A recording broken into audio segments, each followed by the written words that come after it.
I know so many people are stuck at home, and we just wanted to give you an opportunity to visit with us at our home. My name is Sandra Roberts. I'm Director of Sales for Cata State Winery, and I'm so thrilled to introduce you to our winemaker. This is really her home. She's just allowing me here for a minute or two. Danielle Sorrell. How you doing? I'm doing great, but I'd do better if we were drinking a little bit of wine. Well, luckily, we're at a winery, Danielle. Cheers. Oh, shoot.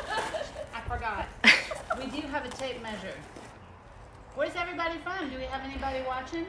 Minnesota, Pennsylvania. Minnesota? All right. Cheers. Cheers The Golden to you. Gophers. What a good year y'all had. Canada. Canada? Fantastic.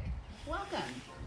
Well, we're tasting a lot of the new releases, and I kept thinking, if we can't get out to see you guys and taste these new releases, then we ought to have y'all over to our house to enjoy them with us.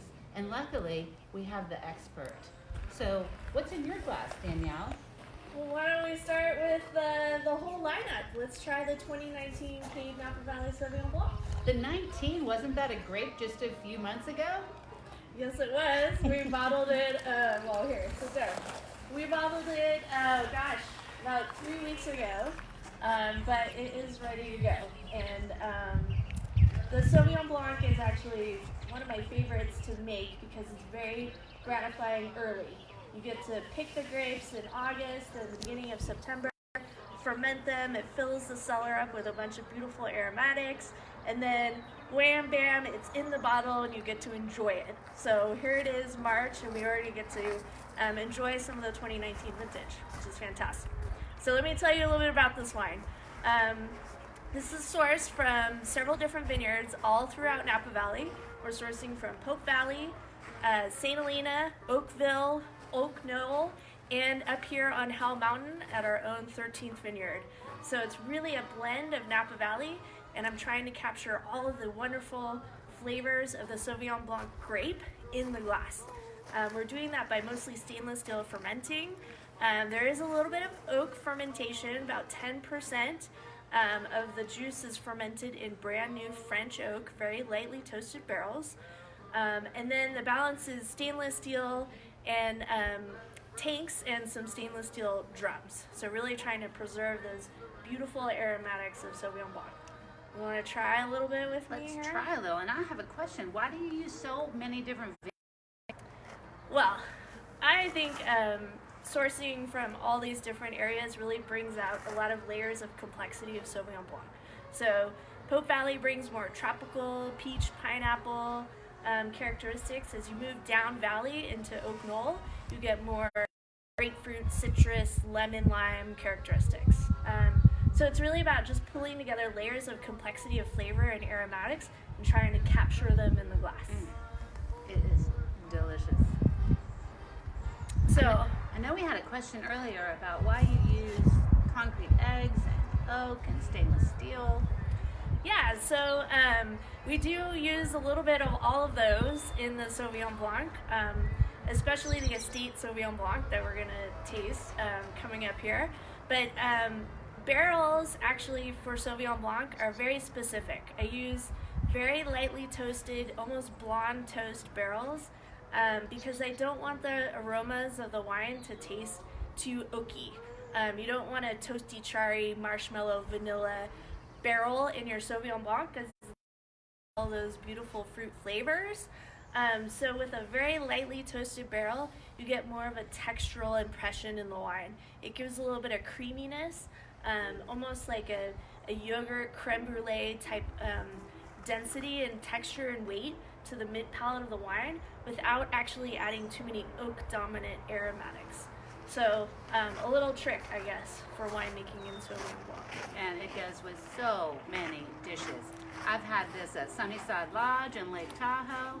I've had it in any Mastro's restaurant across the country, Shinsei in Dallas, and one of my favorite places to drink it, the parking lot of Tiger Stadium, Baton Rouge, Louisiana, y'all. We got London in the house. Go Texas London! Texas! Florida, Maryland. Woohoo! All right, awesome. Thank you. Thank you for joining us today. It is a really big deal. I'll tell you, and I've said it it again. I'll say it again and again. We don't get to do this without y'all. We really don't. I know. What's the next wine, Danielle? All right, let's try Arcade Estate 2018 Napa Valley Sauvignon Blanc. This is actually sourced from the McWilliams Vineyard right at Plumpjack. We have a couple acres of Sauvignon Blanc, Sauvignon Muscat Clone, Viognier, and Semillon. And right in the heart of Oakville, I think some of the best Sauvignon Blanc I've ever worked with as far as the grapes. They have a great intensity. They're really powerful, strong, bold flavors that you get from those grapes. So we ferment this mostly in stainless steel, but also some concrete eggs and a little bit of barrel ferment. So this is a blend of Sauvignon Muscat Clone, which has a little bit more floral, perfumey aromatics. 40% Sauvignon Blanc, 8% Viognier, which has a lot of honeysuckle, honeydew characteristics, and 1% Semillon, which brings in a little bit of kiwi, cucumber, pear notes. So the concrete fermentation in this is acting a lot like a barrel would. You get that nice textural, creamy characteristic, but without the oak flavors or aromatics. So this also has a little bit more oak dominance on it, so you are getting some of the toasted almond and toasted wheat notes from the oak. And we make 2 Sauvignon Blancs, so they have to kind of taste different. But this is a smaller production bottling only here in the tasting room. A reason to come visit us is the minute you get out of your home. Soon enough. Yes. Yes. This texture is a bit different on this one as well. Is it a little bit weightier?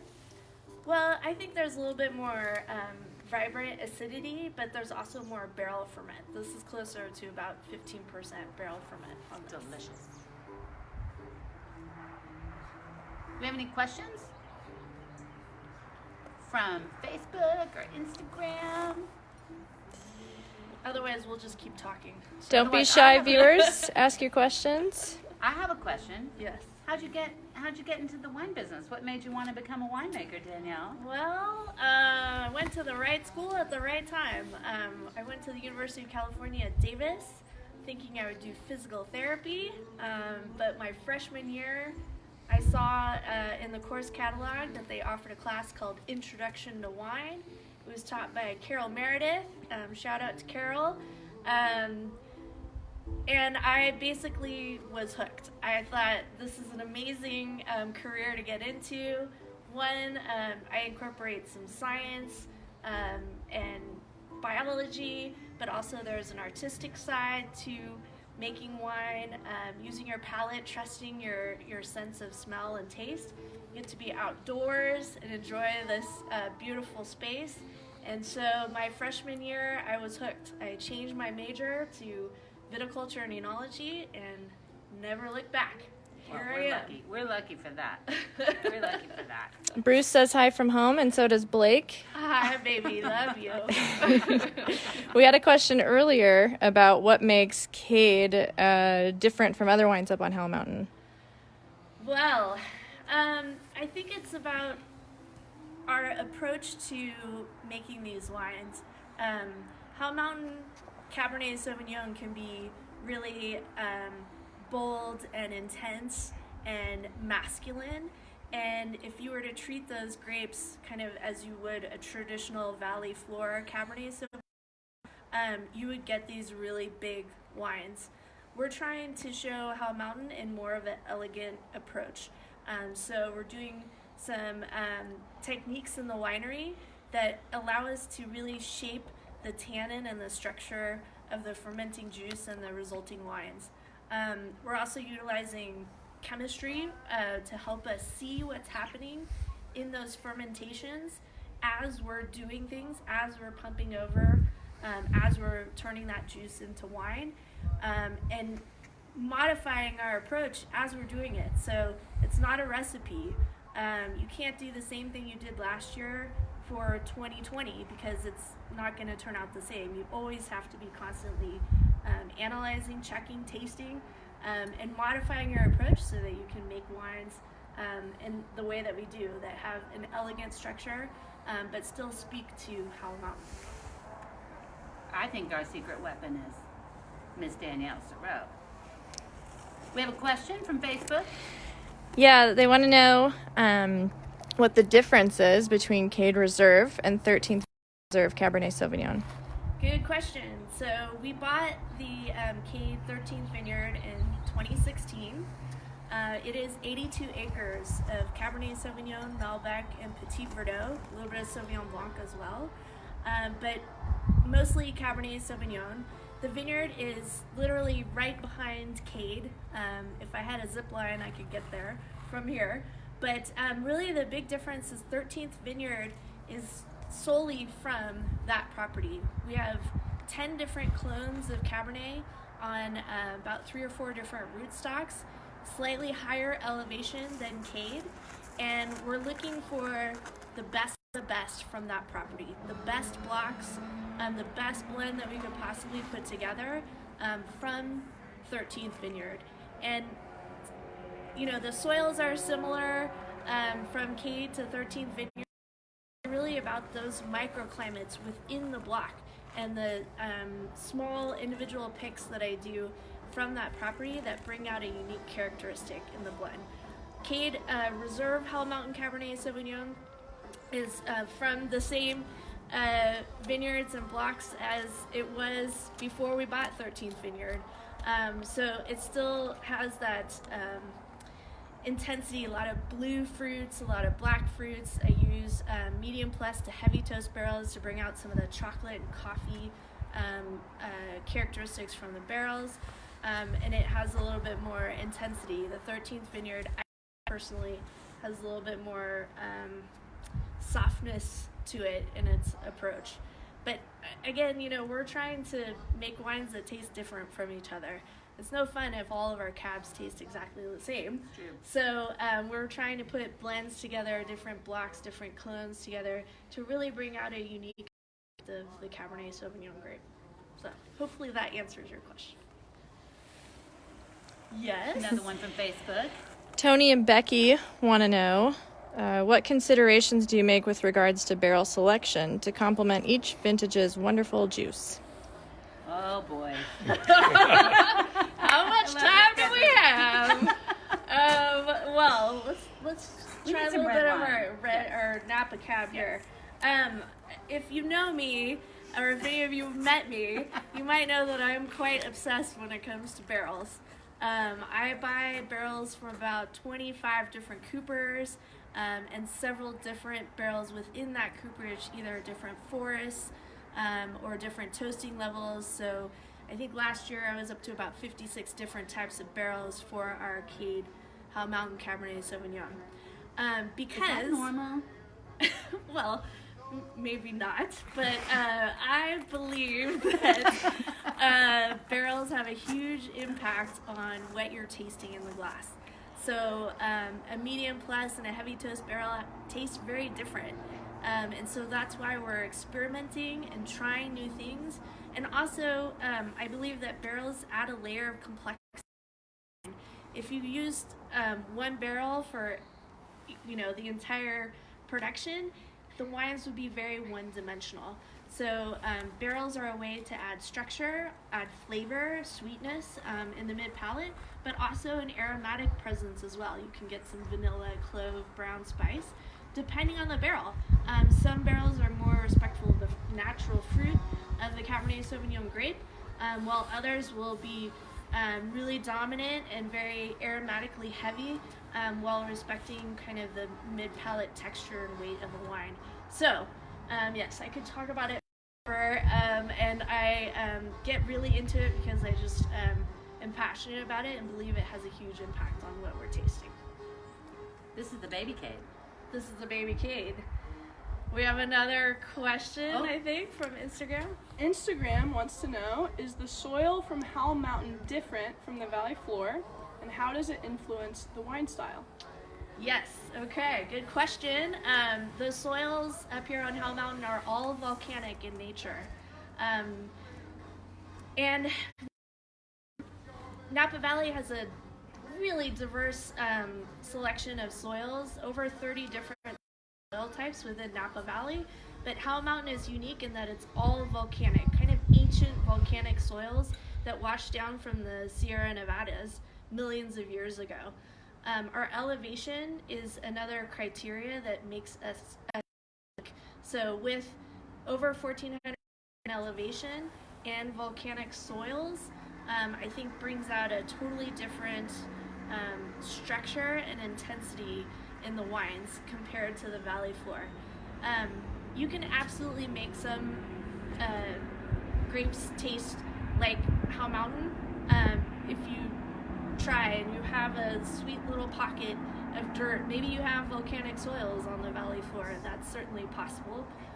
But it's this microclimate, this elevation, our unique space here that makes Howell Mountain unique. We are above the fog line.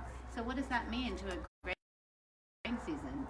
It's in the sunshine for 14, 15 hours a day. And just like you, if you're in the sun that long, what happens? Your skin gets a little darker, maybe thicker, because the grapes want to protect what's inside. So what Danielle's working with up here is a bit different than what the valley floor is working with, because they're shrouded in fog until about noon. So you can also use the analogy of someone who gets up early to work out. Muscular, powerful, dense, strong. And Danielle brings all kinds of grace to that, to bring you something that is so balanced upon release without losing the soul of this place. This place is what makes that wine special with her guidance. So, This is delicious. 17 Baby Cade, our Napa Valley Cabernet Sauvignon from Valley Floor Vineyards. We make this wine to really showcase that difference between Valley Floor versus Howell Mountain. So this is sourced mostly from Calistoga, Tom Kenefick's property, and also a little bit from Tom Shea and Oak Knoll. Both properties are spectacular. These are friends of ours that These farm. are friends of ours. We buy the grapes from them, and we've had long relationships with them actually since the beginning of Cade in 2005. So make a very small amount. Well, basically just have here in the tasting room. But if you do come visit us someday, or maybe you have some at home that you're enjoying at 2 o'clock in the afternoon. Whoa. It's 5 o'clock on the East Coast, Danielle.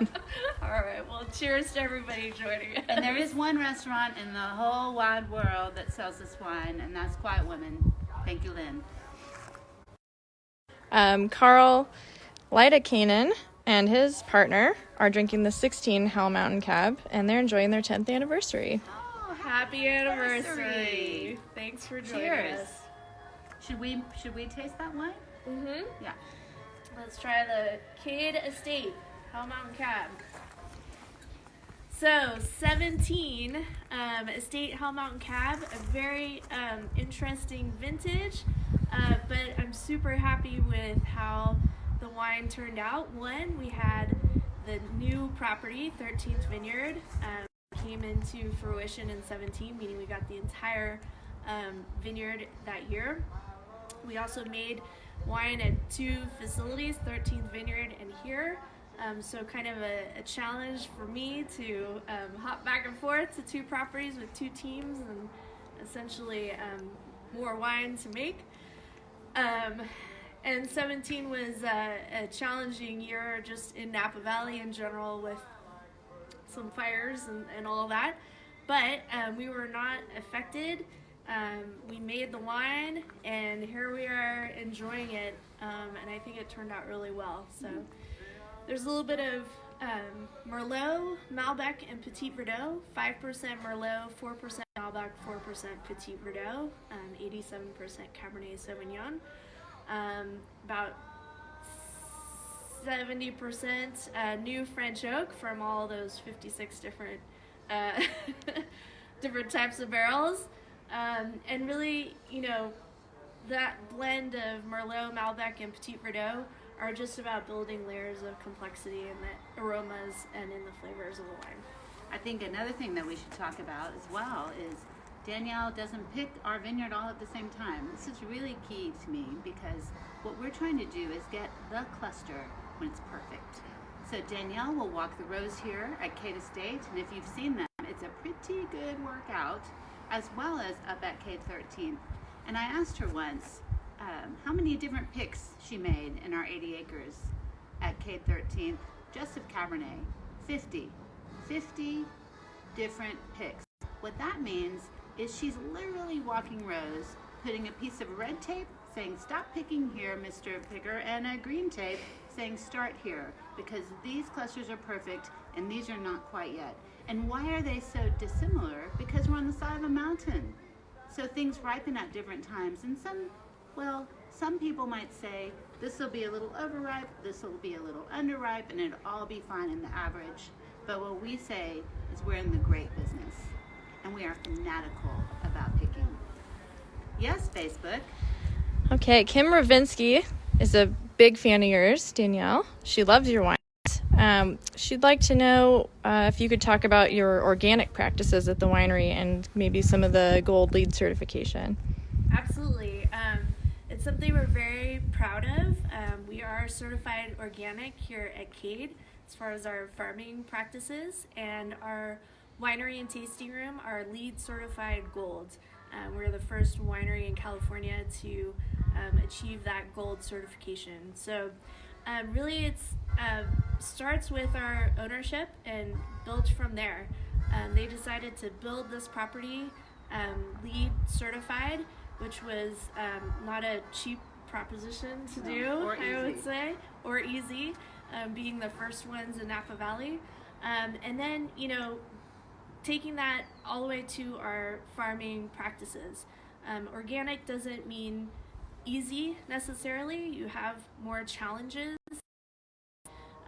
with pests and diseases and environmental factors, but that just means we have to be more diligent because we know we're doing the right thing by only using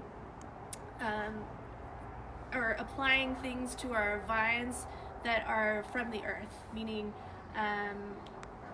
if we have a disease pressure, we might use an orange oil to combat a pest that's potentially could be harmful to our crop.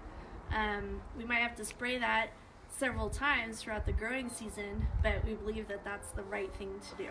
So thanks for the question. It's something we believe very strongly in, and continue to try to push the boundaries when it comes to our water conservation. We have solar panels on our roof, so trying to make sure we're being as environmentally friendly as we can be. I'm really proud of our owners for making that choice back in 2005 when LEED was an urban idea, and they chose to take this idea and apply it to a winery on the side of a mountain. Pretty innovative. Yes, Instagram, we have a question. Glass Splashing has a 2016 estate cab resting. Would you suggest opening now or wait another year? That wine's good. Oh, well, I am always of the philosophy of don't wait too long. If you think it's tasting great, go ahead and enjoy it. The wines are going to taste great in a couple years from now, but they're also going to taste really good now because of hopefully what I've done in the winery and in the cellar before we put it into the bottle. So I would never put a wine into the bottle that I said, you got to lay this down for 15 years before you can drink it. That's my job, to manage those tannins, to manage that structure, take the edges off, if you will, so that if you do want to crack it open now, it's going to taste great. So go ahead and open it. Don't wait. Speaking of aged wine, Helen Bogan, it's her birthday. Happy birthday. Happy birthday. And she just opened a 2010 Howell Mountain Cabernet. Nice. I haven't had the 10 maybe for about a year, but I'm sure it's drinking really nice. Cooler vintage, and was a little bit, I would say, bolder upon release, but now we're at 2020 with 10 years in the bottle. I think it'll be tasting really nice. So I hope you enjoy it. Well, I'm enjoying this, Danielle. This isn't so bad. This is Right? 17 Kate Estate Cabernet. So 50 picks up on Kate 13th. How many different barrels? 53 different barrels? 56 different 56 types of different barrels. barrels. I just think about Kate Estate Cab as multifaceted. The first sip won't tell you everything about this wine. You really have to take it to dinner to understand how it unfolds. Would you agree with that, Daniel? I would agree with that. I think just enjoying the wine with friends, even if it's Yes. on Facebook or Instagram or on Zoom. Just crack it open with friends. Let the conversation flow and enjoy with food or cheese or just by itself. That's right. I agree. Oh, Instagram question. With everyone cooking a lot of meals at home right now, one of our viewers is making cauliflower mac and cheese tomorrow night. Yes. What would you recommend to pair? Wait, Ooh, what kind of cheese? Oh, wait. Cheddar? I don't know. It's that cauliflower mac and cheese is one of our standards at my house, and I think Cabernet Sauvignon goes well with that. Maybe start with a glass of Sauvignon Blanc first, and then your second glass can be a glass of Hell Mountain Cab. Certainly, the Hell Mountain Cab is going to be able to stand up to, a creamy texture and kind of cut through some of that cheese. with the cheese. It is Gruyere cheese. Gruyere. Ooh, Okay. that sounds Well, yeah, delicious. even better. Yeah. So yeah, I wouldn't be afraid of pairing a nice Hell Mountain Cab with that. Facebook. Zoe wants to know, or she noticed that these wines are bottled screw cap, or at least some of them are. Is it possible to age your wines that way? Absolutely. Great question. We are a big fan of screw caps here. We've been bottling caps since the 1997 vintage of Plumjack Reserve Oakville Cabernet Sauvignon. So we feel like we know a little bit of something about aging our wines under screw cap. And what I'll tell you is they age great. Caps are very reliable, consistent closures. Remember that this is a manufactured seal, so you're not relying on the bark of a tree to close your bottle. And we know through studies that we've done through UC Davis that cork has some failure rates associated with it. Not only do you get TCA, which is cork taint, a moldy, musty smell that you get in the wine in contact with the cork. But two, sometimes you get oxidation, meaning the cork doesn't have as tight of a seal on the neck of the bottle as you would like. So over time, you might see the wine oxidize more quickly, more than we would like to see, and you would get more of a plum, raisin, cigar, leather, not vibrant color as well. So screw caps actually will preserve your wine, I think, just as well, if not better, than cork. They're easy to open, and one thing I do want to point out is that we do use Saranex liners, which will allow a little bit of oxygen to come through via the liner. Saranex is the white.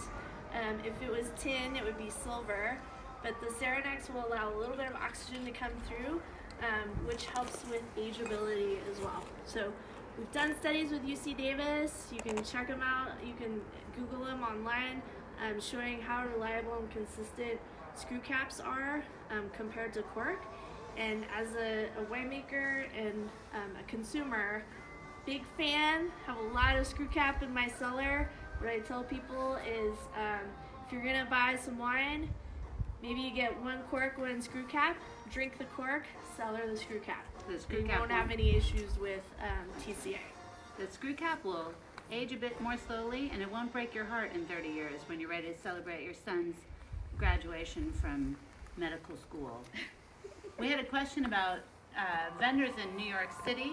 Michelle would like to know where she can get our wine in NYC. You can get our wine in NYC. I'm not sure. Am I allowed to say Sherry Lehman carries it? I'm not sure if I am or not, so I won't say that. Another question from Instagram. Yes, what are your expectations for a 2020 vintage? I'm very excited about the 2020 vintage. Right now we're just going through bud break, so just starting to see the vines wake up from dormancy. And so we still have a long growing season ahead of us before we can really make a call, but rest assured our vineyard teams are out there watching the vineyards and making sure. Right now, the biggest threat is frost. We've had several days already in this growing season of temperatures below freezing, especially up here on Howell Mountain. So we want to protect those vines and get our frost protection going. There's going to be some challenges for sure with supply chain, and cooperages are closing down in France. But we're going to get through it. The grapes are gonna come, whether or not we have new barrels or not.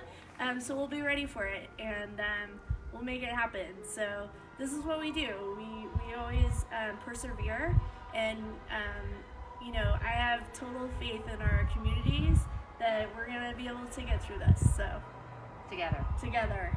That's right. I would definitely want to have a shout out to the Robert family. Absolutely, to the Roberts family. Thank you for the question. Cheers to you guys.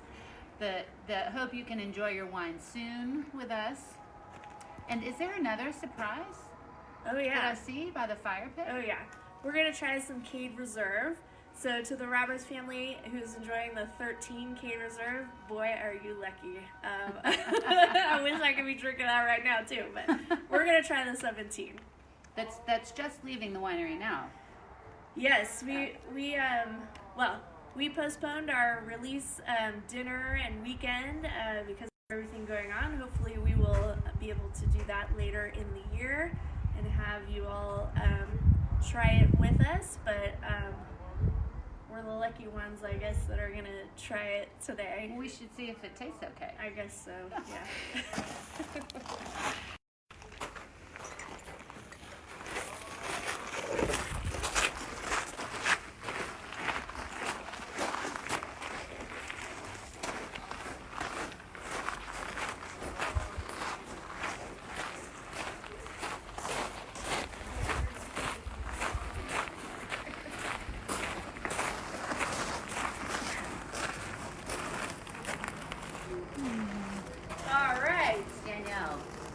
Not taste okay. It tastes amazing. Well, the Cade Reserve is always a special wine because really it's the best of the best off of our estate, and we're really looking for a unique characteristic in the individual blocks that we select for the reserve, down to the barrels that we select for the reserve. So typically it's block 2 and block 3, which are clone 7 and clone 337 off of the estate. I take those 2 lots, taste every single barrel within those 2 picks, and then pick out individual barrels that bring a little bit more blue and black fruits, the blueberry, blackberry, black cherry. And typically, there's some of my favorite coopers that we work with that add a little bit of coffee and chocolate characteristics to the aromatics, but in the palate is really where I think the Cade Reserve Howell Mountain Cabernet Sauvignon shines. It's that texture and weight and density that you get. It almost has this like maple syrup type viscosity to it, but it has this really nice structure and intensity to it that is going to lend itself to aging or, of course, enjoying it now too. So it's delicious. Oh, we have questions from both. How Instagram? Joey Pruitt is remembering enjoying the 2013 Cade Estate Cab at his wedding. Oh. Says it's an incredible wine and wants to say thanks. Oh, Fantastic. yay! Thank you. Congratulations. I say to our winemakers and Danielle, when they are working through harvest and working these long days into the night, that their energy that they're putting forth to make these wines becomes a part of your wedding, of your dining room table. It's a big deal to us to be a part of that. And we're really grateful that you included us in the wedding. Pretty cool. Oh, Facebook? Presley wants to know, what is the difference between a reserve and an estate, or what sets the reserve apart? So yeah, good question. The reserve, for me, typically has more of those black fruit flavors, has a little bit more density and mid-palate weight, whereas the estate Hell Mountain Cab is much more red fruit driven. You get the raspberry, cherry, almost like strawberry characteristics.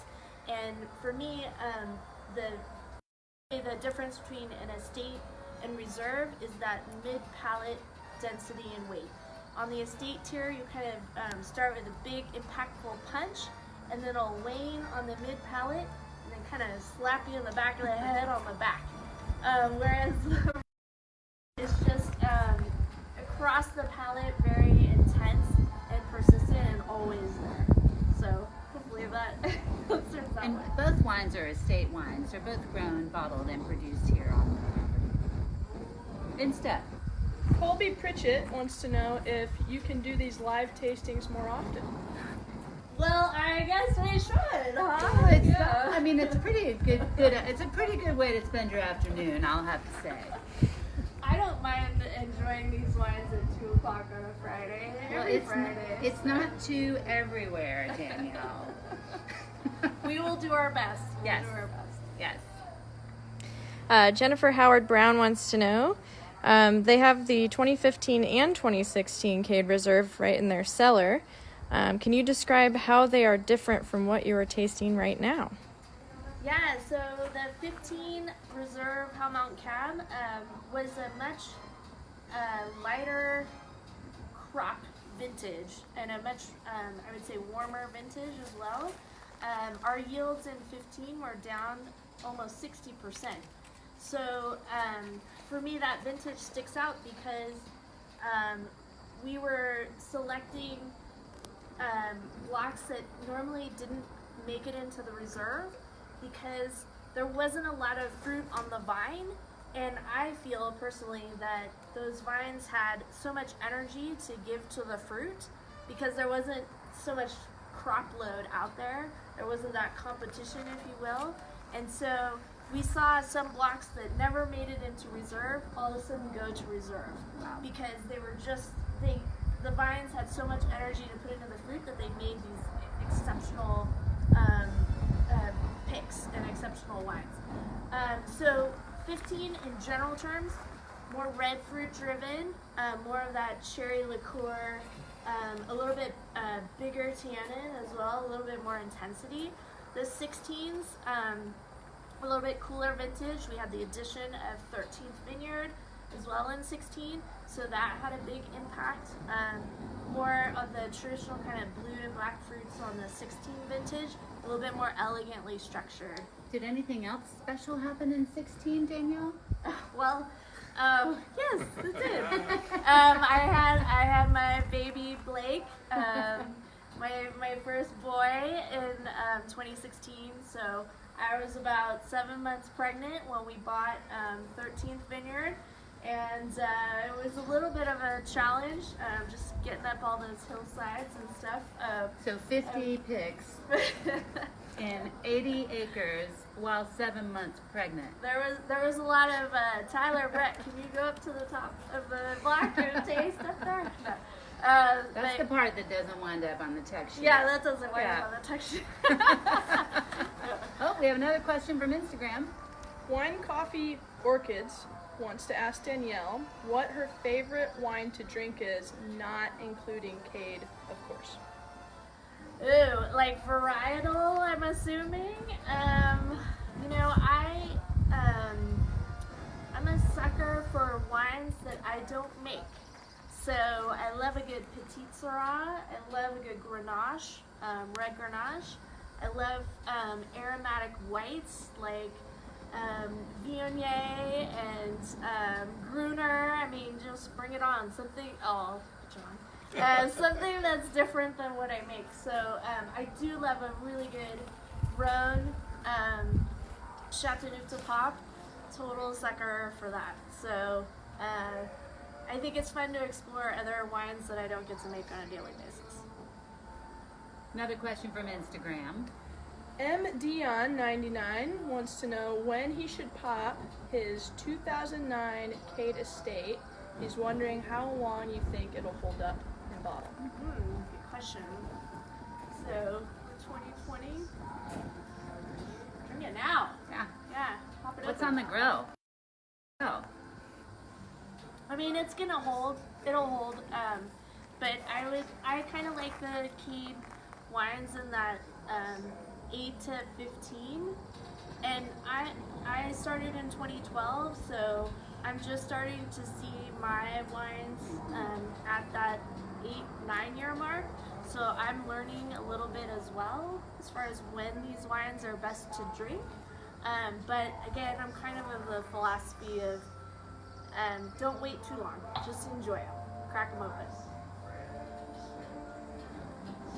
What do you think of this reserve then, Sandra? wow. Really, wow. The mouthfeel is like melting dark chocolate with acidity and brightness. It's not so heavy that you need a glass of water. It has longevity, layers. It's delicious. Thank you.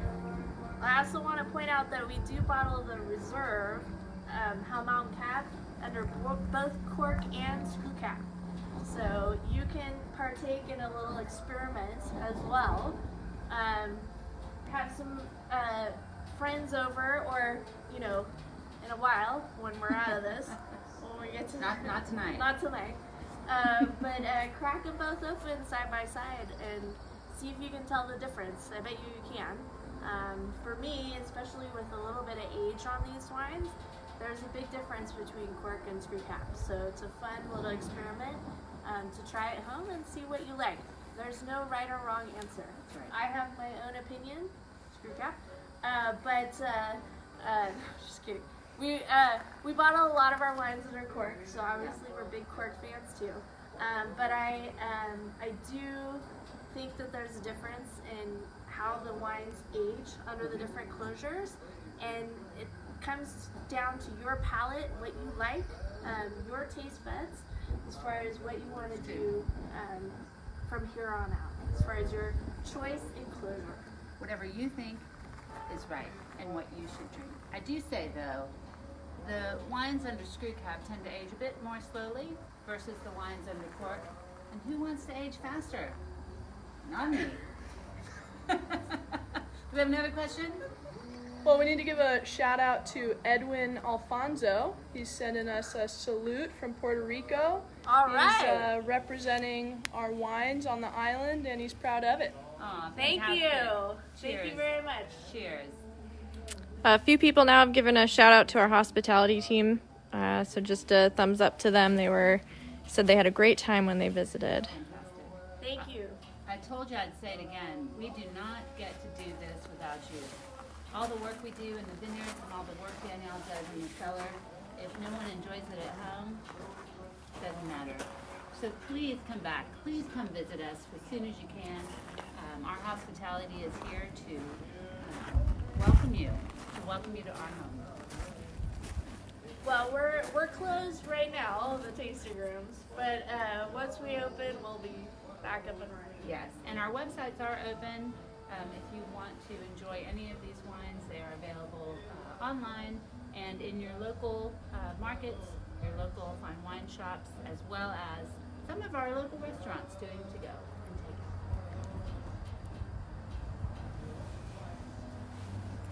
out. Another question. Yeah, a couple people have asked, since 13th Vineyard and Cade Estate are so close on Howell Mountain, What are the differences you find between the two properties? Yeah, so 13th Vineyard is a much larger property. It's 82 acres versus Cade Estate at about 20 acres.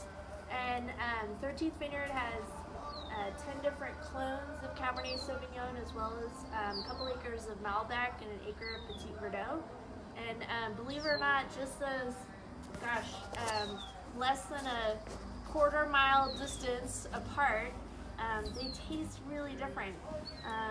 There's some different elevation changes, different row orientations, different microclimates within the 13th Vineyard that just, to me, kind of have a cumulative effect of changing the overall palate, structure, aromatic profile, density, weight in the wines. It's not necessarily me doing different things to the two different properties.